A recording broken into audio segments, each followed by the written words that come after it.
Hello, BetterMen friends. The question today is, what are you committed to? In the work that we do with the men, commitment, being held accountable to our commitments is critical. It's really how we make our changes to become better fathers, husbands, men, better bosses, better friends. It's really about commitment because there's such a big difference between desire and commitment. We can talk about things till we're blue. We can want them, but nothing's going to happen until we're committed. No change is really going to happen until we make that choice to commit. Maybe not even knowing how it's going to take place, not knowing how we're possibly going to get there, but having made the commitment to make it happen no matter what, and then asking for help. So very important, these positive commitments, these changes that we want to make in our lives. But it's also important to pay attention to the other things you're also committed to. There are things that you're doing in your life that you are very committed to, but you may not be aware of it. There are addictions that you're committed to. There are habits.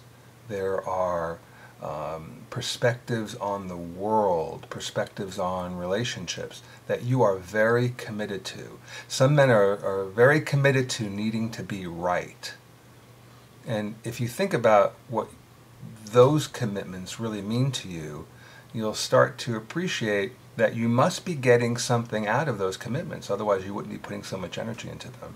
Now, they may not occur to you as commitments. They're just the way you are. They're the way you've been brought up. But if you start looking at them as commitments and knowing that you can make new commitments, perhaps you'll start to see a pathway to start making the positive changes in your life, right? So when you commit to something, things happen. When you commit to doing whatever it takes to make a change in your life, you will ask for help, you will study, you will spend time, you will put all the energy you can into it.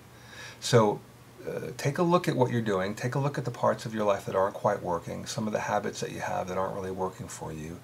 Assess what you might be getting out of them, and if it's time, make a new commitment. A commitment not to the addiction, not to the bad behavior, not to the sort of unhealthy things that might be going on in certain parts of your life, but to the man that you really want to be. And I think that when you get clear about those commitments and ask for help to be held accountable to them, you will start making significant changes in your life to be that man that you really want to be. Go do it.